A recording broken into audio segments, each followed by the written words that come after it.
जब किसी भी व्यक्ति की डायबिटीज बहुत लंबे समय तक बढ़ी रहती है तो एक बड़ी बीमारी होने की संभावना बन जाती है, जिसे डायबिटीज किडनी डिजीज के नाम से जाना जाता है। यानी कि लंबे समय तक बढ़ी हुई डायबिटीज आपके किडनीज में मौजूद नेफ्रॉन्स को डैमेज करना शुरू कर देती है और आपके शरीर के अंदर जो चीजें काम की थी, जैसे कि प्रोटीन्स, उन्हें शरीर से बाहर निकालना शुरू कर देती है और जो आपके शरीर का वेस्ट था, जो आपके शरीर को नुकसान दे रहा था, यानी कि क्रेटिनिन, यूरिया और यूरिक एसिड, उसे आपके शरीर में रोकना शुरू कर देती है, बाहर निकालना बंद कर देती है। अक्सर बहुत सारे डायबिटीज किडनी डिजीज के पेशेंट्स हमसे जानना चाहते हैं कि क्या सर ये डायबिटीज किडनी डिजीज ठीक हो सकती है? तो जवाब है हाँ, बिल्कुल ऐसा किया जा सकता है। लेकिन उसको जानने से पहले आप ये भी समझ लें आखिर क्या कारण थे जिनकी वजह से ये डीकेडी डायबिटीज किडनी डिजीज पैदा हुई। आखिर एक्चुअली ऐसा क्या डैमेज आपके शरीर में चल रहा है जिसने आपकी किडनीज को डैमेज कर दिया। उसके बाद मैं आपको ये भी बताऊंगा कि किस तरीके से, कौन से खाने पीने को, कौन से लाइफस्टाइल को अडॉप्ट कर कर, कौन सी हर्ब्स का इस्तेमाल कर कर और किस तरह से अपनी थाली को चुनकर आप अपने आप को डायबिटीज किडनी डिजीज से बाहर ला सकते हैं, या फिर अगर आपने समय पर ही ध्यान दे लिया तो आप डायबिटीज किडनी डिजीज की तरफ जाएंगे ही नहीं। ऐसी टफ डिजीज से आप हमेशा बचे रहेंगे। दोस्तों, जब लंबे समय तक आपकी शुगर का लेवल बढ़ा होता है तो वो धीरे धीरे आपकी जो फिल्टरिंग यूनिट्स हैं, फिल्ट्रेशन यूनिट्स हैं, जो खून को छानकर उसकी सफाई करने का काम करती हैं, जिन्हें नेफ्रॉन्स कहा जाता है, और उन नेफ्रॉन्स के अंदर लगी छन्नी, जिसे ग्लोमेरुलस के नाम से जाना जाता है, उसे धीरे धीरे डैमेज करना, खराब करना शुरू कर देते हैं। शुरुआत में तो ये बीमारी बिल्कुल भी एसिम्प्टोमेटिक होती है, कोई भी लक्षण नहीं दिखा रही होती, लेकिन जैसे जैसे वक्त बीतने लगता है तो यूरिन का ज्यादा आना, और खास तौर पर यूरिन का रात को सोते समय ज्यादा आना, यूरिन में झाग का बन जाना, बेहद कमजोरी रहना, बेहद थकान रहना, और एक सबसे बड़ा लक्षण आपके पैरों में, आपके एंकल के आसपास सूजन का, अडीमा का मौजूद रहना। ये कुछ ऐसे लक्षण हैं जो इशारा करने लगे हैं कि शरीर में और खास तौर पर किडनीज में कोई बदलाव आ गया है, कोई नुकसान हो गया है। उसकी आप जांच करा लें, थोड़ा सा अलर्ट हो जाए, वरना अगर ये बीमारी बढ़ गई तो ये धीरे धीरे आपकी किडनीज को और ज्यादा नुकसान दे सकती है। दोस्तों, डीकेडी यानी कि डायबिटीज किडनी डिजीज एक ऐसी बीमारी है जो कि आपको बेहद कमजोर बना देती है, बहुत ज्यादा थकान रहने लगती है, खून की भी कमी हो जाती है, क्योंकि आपके शरीर में जो किडनीज हैं वो एक खास किस्म का हार्मोन, जिसे एरिथ्रोपोइटिन कहते हैं, वो भी बना रही होती है, और यही वो हार्मोन है जो आपके शरीर में आरबीसीज यानी कि खून को ठीक से बनाने के लिए जिम्मेदार होता है। जब किडनीज खराब होती हैं, एरिथ्रोपोइटिन कम बनता है, आरबीसीज कम बनती हैं, ऐसे लोगों के अंदर खून की कमी हो जाती है, वो बेहद कमजोर, बेहद ज्यादा थकान महसूस करने लगते हैं। और वहीं दूसरी तरफ ऐसे लोगों को चूंकि प्रोटीन्स की रेस्ट्रिक्शन हो जाती है, प्रोटीन्स भी खाने की सलाह कम दी जाती है, तो ऐसे में ये कमजोरी के बढ़ जाने का और भी बड़ा कारण बन जाता है, और साथ ही मांसपेशियां भी कमजोर पड़ने लगती हैं, वजन भी घटने लगता है और बेहद ज्यादा थकान रहना शुरू हो जाती है। जब इस तरह की कोई भी समस्या लेकर कोई मरीज हमारे पास आता है दोस्तों, तो सबसे पहले तो उसके ब्लड प्रेशर को चेक करना, उसकी शुगर के लेवल को चेक करना, और खास तौर पर 3 महीने वाली शुगर HbA1c को चेक करना बेहद जरूरी होता है। ये बड़ी कीमती जानकारी देना शुरू कर देता है। साथ ही ब्लड टेस्ट के अंदर कुछ जांचें और भी जोड़ दी जाती हैं, जिन्हें किडनी फंक्शन टेस्ट यानी KFT के नाम से जाना जाता है। यानी कि ब्लड के अंदर क्रेटिनिन का लेवल कितना है, यूरिया का लेवल कितना है, यूरिक एसिड का लेवल कितना है। अगर ये सभी में से कोई भी पैरामीटर बढ़े हुए चल रहे हैं तो ये आपको कहीं ना कहीं किडनी डिजीज होने का इशारा भी कर रहे हैं। दोस्तों, एक तरफ तो आपके ब्लड के अंदर वेस्ट का बढ़ना शुरू हो जाता है, यानी कि क्रेटिनिन, यूरिया और यूरिक एसिड का बढ़ना शुरू हो जाता है। वहीं दूसरी तरफ आपका शरीर जो आपके लिए जरूरी प्रोटीन्स थी उन्हें बाहर निकालना, यूरिन के जरिए से बाहर निकालना शुरू कर देता है। ऐसे में यूरिन के अंदर जब टेस्ट किया जाता है तो प्रोटीन्स की मात्रा मौजूद होती है, शुगर की मात्रा भी मौजूद होती है, जो ये इशारा कर रहा होता है कि बढ़ी हुई शुगर की वजह से जो कीमती चीजें थी, यानी कि प्रोटीन, अब वो आपके यूरिन से बाहर निकलना शुरू हो गया। इसीलिए यूरिन टेस्ट कराना भी बेहद जरूरी हो जाता है, जिसे माइक्रो एल्बुमिन यूरिया टेस्ट भी कहा जाता है। चूंकि दोस्तों इस कंडीशन के अंदर अब किडनीज ठीक से काम नहीं कर रही हैं, तो आपके शरीर में मौजूद बेहद कीमती इलेक्ट्रोलाइट्स का इम्बैलेंस भी हो जाता है। सोडियम, पोटेशियम, फास्फोरस, जो कि बहुत इंपॉर्टेंट इलेक्ट्रोलाइट्स माने जाते हैं, आपके शरीर के अंदर बहुत सारी एक्टिविटीज करने के लिए इन्हें जरूरी भी माना जाता है। लेकिन चूंकि अब किडनीज काम नहीं कर रही हैं, तो आमतौर पर इनका इम्बैलेंस देखा जाता है। इनकी बिगड़ी हुई वैल्यूज भी ब्लड टेस्ट के अंदर दिखाई देने लगती हैं। आमतौर पर सोडियम बढ़ जाता है, जो आपके बढ़े हुए ब्लड प्रेशर का भी बड़ा कारण बन जाता है।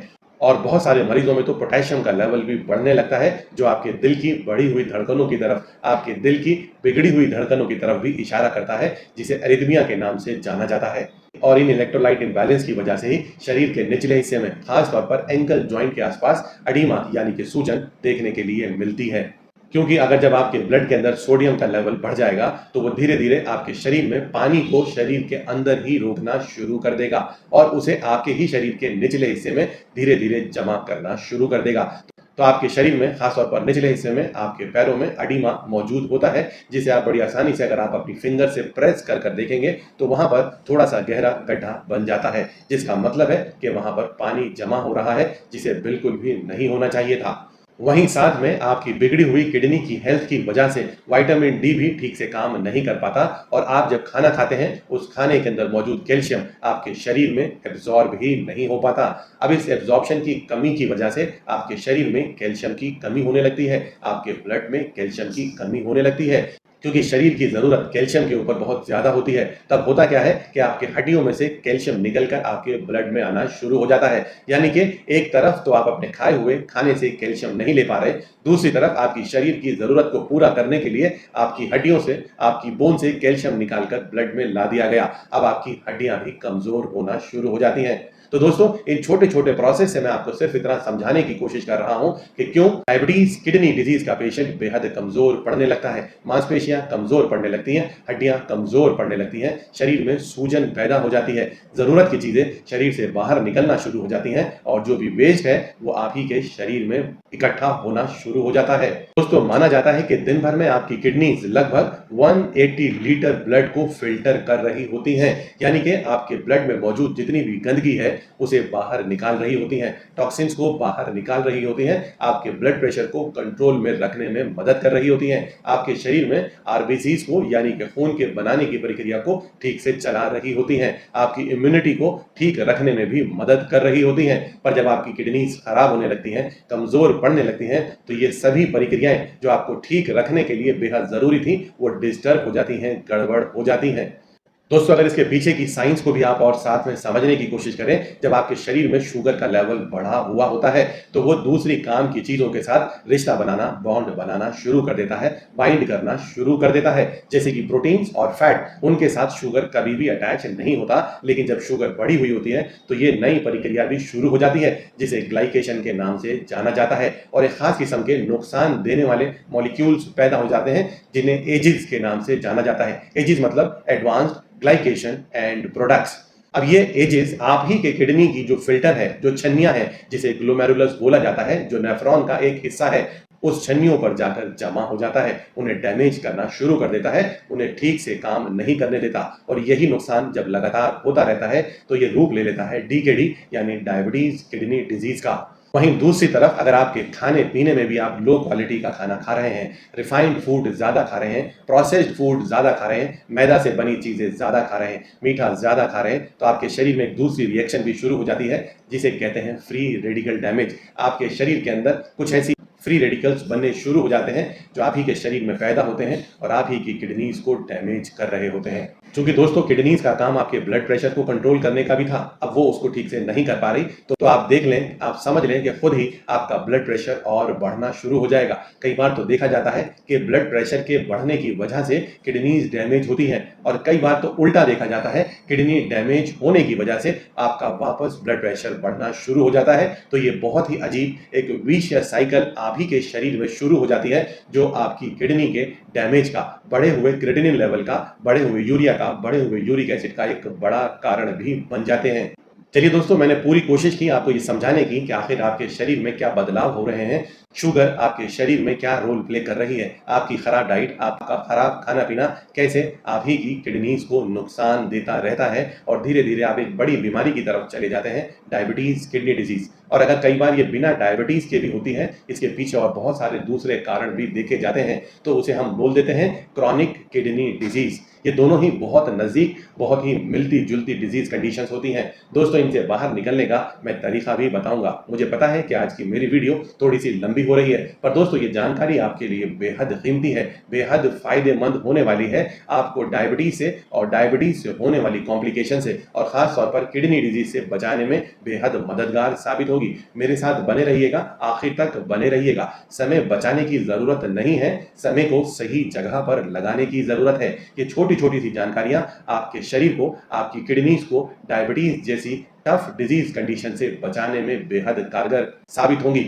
तो दोस्तों मेरे साथ बने रहिए। मैं अब आपको ये भी बताऊंगा कि क्या डाइट आपकी होनी चाहिए, आपकी थाली का सिलेक्शन, आपकी प्लेट का सिलेक्शन कैसा होना चाहिए, कौन कौन सी ऐसी हर्ब्स हैं, कौन कौन सी ऐसी आदतें हैं जो आपको इस गंभीर समस्या से बचा भी सकती हैं और अगर ये समस्या आ गई है तो इससे बाहर भी निकाल सकती हैं। चलिए सबसे पहले समझने की कोशिश करते हैं डायबिटीज किडनी डिजीज पेशेंट की थाली, एक खाने की प्लेट कैसी होनी चाहिए। माना जाता है कि अगर आप चाहते हैं कि आपकी किडनीज ठीक से काम करें, उनके ऊपर ओवरलोड ना हो, तो आपकी थाली का आधा हिस्सा वेजीज से, वेजिटेबल से भरा हुआ होना चाहिए। उसका 1/4 यानी कि चौथाई हिस्सा प्रोटीन से बना हुआ होना चाहिए और बाकी का चौथाई हिस्से के अंदर जो कार्बोहाइड्रेट्स हैं वो मौजूद होने चाहिए। लेकिन दोस्तों सभी वेजिटेबल्स डायबिटीज किडनी डिजीज के पेशेंट्स के लिए अच्छी नहीं मानी जाती। कुछ वेजिटेबल्स ऐसी भी होती हैं जो कि ऑक्जेलेट रिच होती हैं, पोटेशियम रिच होती हैं, फास्फोरस रिच होती हैं, उनसे बचना आपके लिए बेहतर होगा। तो मैं ऐसी कुछ वेजिटेबल्स बता रहा हूं जो decade diabetes kidney disease patient के लिए अच्छी मानी जाती हैं, उनका इस्तेमाल वो कर सकते हैं। जिसके अंदर आती हैं बिना पत्ते वाली सब्जियां यानी कि टिंडा, तोरी, लौकी और खीरा, इनका इस्तेमाल आप लगातार कर सकते हैं। साथ ही परमल भी एक फायदेमंद सब्जी होने वाला है और आप गाजर का इस्तेमाल भी कर सकते हैं। यानी कि आपकी आधी प्लेट इनमें से ही कुछ चीजों से अगर भरी हो तो बेहतर होगा और बाकी की सब्जियों का इस्तेमाल आप कर लें, थोड़ी कम मात्रा में करें, ठीक रहेगा। चलिए आगे बढ़ते हैं और आपकी प्लेट का एक चौथाई 1/4 हिस्सा प्रोटीन से बना हुआ होना चाहिए, प्रोटीन से भरपूर होना चाहिए। लेकिन प्रोटीन भी कौन सी? दोस्तों समझ लीजिए, वेजिटेरियन प्रोटीन आपके लिए ज्यादा बेहतर होगी किसी भी दूसरे नॉन वेजिटेरियन प्रोटीन सोर्स से। अगर आप एक नॉन वेजिटेरियन हैं तो बहुत थोड़ी मात्रा में आप चिकन या फिश ले सकते हैं, लेकिन उससे बेहतर होगा अगर आप दालों का इस्तेमाल ज्यादा करें। मूंग, मसूर और अरहर की दाल आपके लिए बेहतर होगी। थोड़ी मात्रा में आप बादाम और अखरोट भी अपने खाने में जोड़ सकते हैं। और लास्ट में आता है कार्बोहाइड्रेट्स। अब कार्बोहाइड्रेट्स के तो दो ही सोर्सेज हैं हमारे खाने के अंदर, एक है चावल और दूसरा है रोटी। तो दोस्तों उबले हुए चावल, बॉइल्ड राइस थोड़ी सी मात्रा में आप ले सकते हैं और साथ ही अगर रोटी भी लेनी हो तो गेहूं और जौ से बनी रोटी आपके लिए लेना बेहतर होगा। साथ ही दोस्तों कुछ लिमिटेशंस को भी ध्यान रखें। माना जाता है कि किसी भी डायबिटीज किडनी डिजीज पेशेंट को पर डे में जो प्रोटीन लेना है वो 0.6 से लेकर 0.8 ग्राम पर केजी बॉडी वेट के आसपास होना चाहिए। यानी कि एक दिन में आपको कितना प्रोटीन खाना है वो बड़ी आसानी से आप कैलकुलेट कर सकते हैं। अपने शरीर के वजन को 0.6 से लेकर 0.8 तक किसी भी एक रेंज वैल्यू से आप मल्टीप्लाई कर लें, वो आपकी जो भी ग्राम आएंगे उतनी प्रोटीन्स आप इस्तेमाल कर सकते हैं।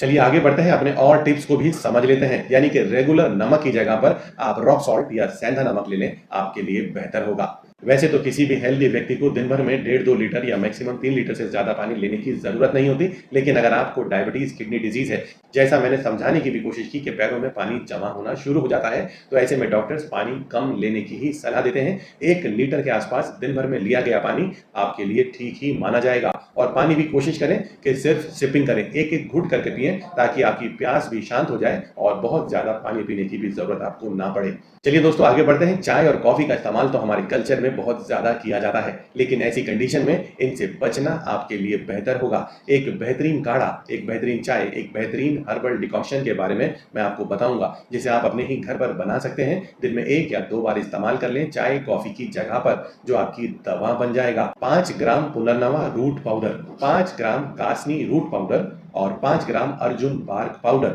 इन तीनों को आप ले लें। लगभग 200 ml वाटर के अंदर इसे बॉईल करने रख दें। जब ये 1/4 रह जाए, 50 ml के आसपास रह जाए, इसे छान लें और इसे आप पी लें। इसे आप सुबह खाली पेट भी ले सकते हैं, रात को सोते समय भी ले सकते हैं। दोस्तों ये चाय का एक बेहतरीन हर्बल डिकॉक्शन के रूप में एक बेहतरीन रिप्लेसमेंट होगा, जो आपकी किडनीज को ताकत देने का, उसकी फिल्ट्रेशन कैपेसिटी को बढ़ाने का, उसके ग्लोमेरुलर फिल्ट्रेशन रेट को बढ़ाने का एक बेहतरीन साधन भी होगा।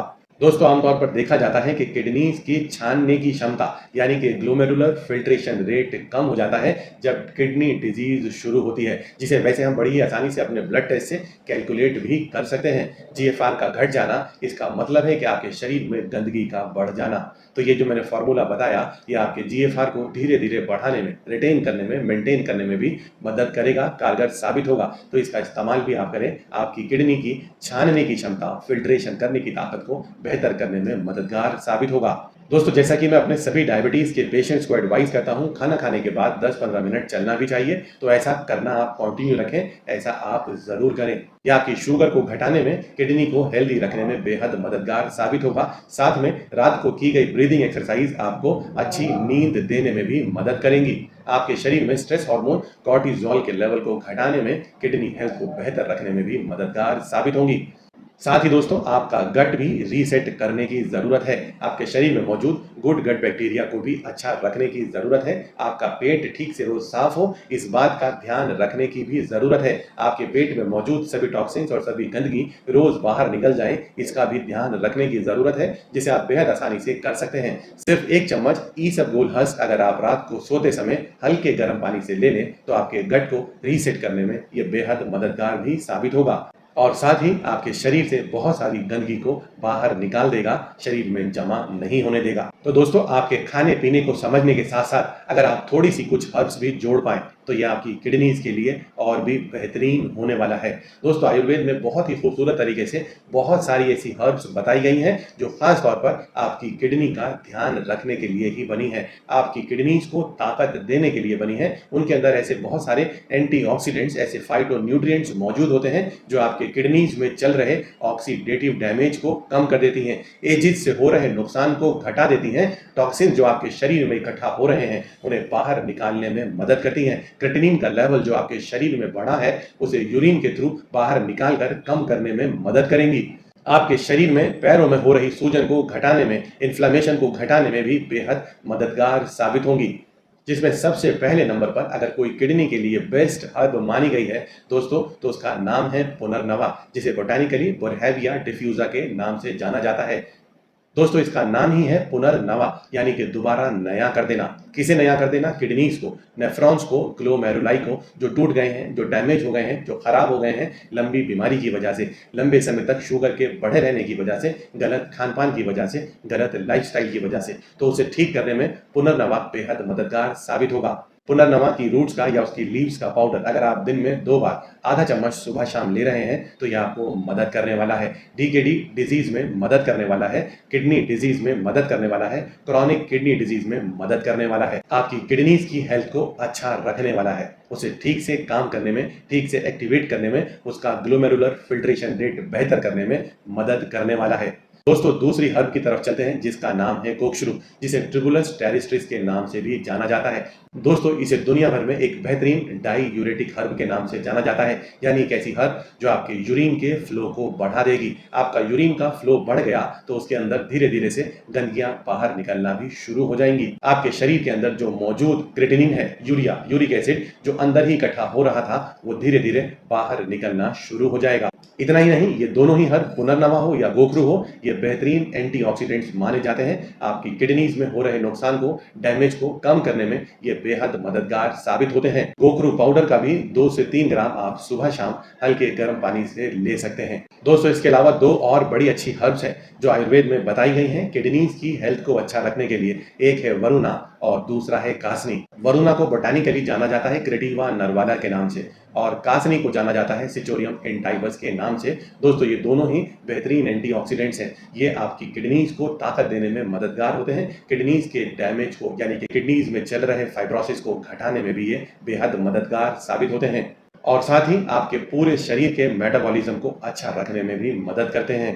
तो दोस्तों इन्हें भी अगर आप अपनी दिन भर में थोड़ी मात्रा में शामिल कर लें 1 से 2 ग्राम, तो ये भी आपके लिए फायदेमंद होने वाला है। और दोस्तों लास्ट में एक बेहद ही मामूली, बेहद ही कॉमन, सबके घर में मौजूद हर्ब जिसे हल्दी के नाम से जाना जाता है। यह ऐसी हर्ब या स्पाइस है जो आपके घर में मौजूद है। इसे दुनिया भर में सबसे बेहतरीन एंटी इन्फ्लेमेटरी स्पाइस या हर्ब के नाम से जाना जाता है। इसे दुनिया भर में सबसे बेहतरीन एंटी इन्फ्लेमेटरी एजेंट के नाम से जाना जाता है, जो आपके शरीर में, आपकी किडनीज में, आपके लीवर में, आपके गट में, आपके शरीर के किसी भी हिस्से में मौजूद अगर सूजन है तो उसे घटाने में बेहद कारगर होता है। तो दोस्तों इसे भी आप अपने खाने में जरूर शामिल कर लें। इसका पाउडर भी थोड़ी मात्रा में आप इस्तेमाल कर सकते हैं, नहीं तो आप इसे अपने खाने में, सब्जी बनाने में भी इस्तेमाल कर सकते हैं। तो चलिए दोस्तों मैं अपनी बात को जल्दी से पूरा कर देता हूं और समअप कर देता हूं। मैं समझ सकता हूं आज का मेरा ये सेशन थोड़ा लंबा हो गया, पर आप जो लोग, गिने चुने लोग इस वीडियो को आखिर तक देख रहे हैं, यहां तक देख रहे हैं, असल में मेरा मकसद ये वीडियो आप ही के लिए बनाने का देखा था। असल में आप ही वो चुनिंदा लोग हैं जो अपनी किडनी से प्यार करते हैं, जो चाहते हैं कि डायबिटीज होने के बावजूद भी उनकी किडनीज तंदुरुस्त बनी रहें। तो अगले कुछ पॉइंट्स, कुछ टिप्स, कुछ समरीज आप ही के लिए हैं। पहला कि किडनीज का डैमेज होने के पीछे एजेस, ऑक्सीडेटिव डैमेज और इन्फ्लेमेशन जिम्मेदार है, जिसे आप बेहद आसानी से अपने खाने को चुनकर, अपने दिन भर के अंदर प्रोटीन को चुनकर, एंटीऑक्सीडेंट हर्ब्स को चुनकर, वेजिटेबल्स और फ्रूट्स को चुनकर कर सकते हैं। दोस्तों, पहले नंबर पर आता है कि अगर आपका लक्ष्य इस वीडियो को सुनने का क्रेटिनिन को घटाने का था तो आप बिल्कुल ऐसा कर पाएंगे, क्योंकि क्रेटिनिन बढ़ने के लिए जो जिम्मेदार था एजेस, ऑक्सीडेटिव डैमेज और इन्फ्लेमेशन, उसे आप बेहद आसानी से अपने लाइफस्टाइल को ठीक कर, अपने खाने की आदतों को ठीक कर, अपनी सही थाली को चुनकर और अपने दिन भर में अपनी दिनचर्या के अंदर कुछ इंपॉर्टेंट हर्ब्स को जोड़कर आप बेहद आसानी से अपने क्रेटिनिन लेवल को धीरे धीरे कम कर सकते हैं। लेकिन दोस्तों, मेरी बात याद रखें, जितना जल्दी आप जागरूक हो जाएंगे, जितना जल्दी आप किडनीज के लिए कंसर्न हो जाएंगे, उतना आसानी से आप किडनी डिजीज को रिवर्स कर पाएंगे। जितनी इनिशियल स्टेज में आप प्रिवेंटिव पैरामीटर्स को समझ लेंगे, उतना आसानी से आप अपने क्रेटिनिन लेवल को घटा भी पाएंगे। लेकिन जब ये डिजीज धीरे धीरे बढ़ने लगती है, stage 1, stage 2, stage 3, stage 4, stage 5 and stage renal disease, kidney disease की तरफ जब बढ़ जाती है, इसे ठीक करना, आपकी किडनीज को वापस रिवर्स कर पाना, आपके क्रेटिनिन लेवल को वापस नॉर्मल कर पाना उतना ही मुश्किल हो जाता है। तो early detection is early prevention. तो समय पर अपनी जांच कराएं। आप बिल्कुल तंदुरुस्त भी हों, आप बिल्कुल ठीक भी हों, तब भी उसके बावजूद भी अपनी KFT पैरामीटर्स को साल में 1 बार या 2 बार जरूर चेक कराते रहें। और लास्ट बात जो मैं आप सबसे कहना चाहता हूं, कंसिस्टेंसी इज द की। मेरे इस पूरी बताई हुई डाइट को, पूरे बताए हुए लाइफस्टाइल को, मेरी बताई हुई इन हर्ब्स को, जड़ी बूटियों को 1, 2 दिन, 10 दिन इस्तेमाल करने के बाद बंद करने की गलती ना करें। इसे लगातार करना, 3 महीने, 4 महीने, 6 महीने या उससे भी ज्यादा समय तक इसे लगातार करना ही आपको सही फायदा, बेहतरीन फायदा देने वाला है। साथ ही दोस्तों, कुछ बातों का और ध्यान रखें। अपने HbA1c को विदिन 7 रखने की ही कोशिश करें। रेगुलरली अपने KFT टेस्ट को कराते रहें। अपने ब्लड प्रेशर को भी नॉर्मल रखने की कोशिश करें। 130/80 के ही अंदर रहना चाहिए। दर्द की गोलियां बहुत ज्यादा इस्तेमाल करना, बार बार इस्तेमाल करना, बहुत हैवी मेडिसिन का लगातार इस्तेमाल करना भी आपकी किडनीज के लिए अच्छा नहीं होने वाला। उनसे भी बचना आपके लिए बेहद जरूरी है।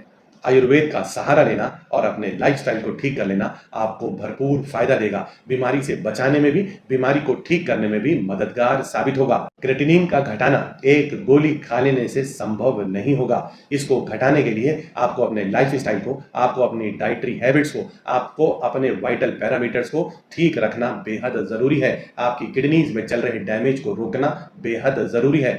जितना जरूरी आपके क्रेटिनिन को घटाना है, उससे भी ज्यादा जरूरी आपकी किडनीज को फर्दर डैमेज होने से बचाना भी है, जिसे आप मेरी आज की बताई हुई इस जानकारी से आसानी से घर बैठे ही अचीव कर सकते हैं। तो दोस्तों, कुल मिला के आपकी अच्छी सेहत, आपकी किडनीज की अच्छी सेहत दवाइयों में नहीं छुपी है, वो छुपी हुई है आपकी छोटी छोटी आदतों में, आपके छोटे छोटे रोज के बदलाव में, आपके खाने में, आपके लाइफस्टाइल में। इन्हें आप सुधार लें, समझ लें, अपना भी ध्यान रखें, अपनी किडनीज का भी ध्यान रखें और एक अच्छी और खूबसूरत जिंदगी जो मिली है उसे ठीक से बिताने की, ठीक से चलाने की पूरी कोशिश करें।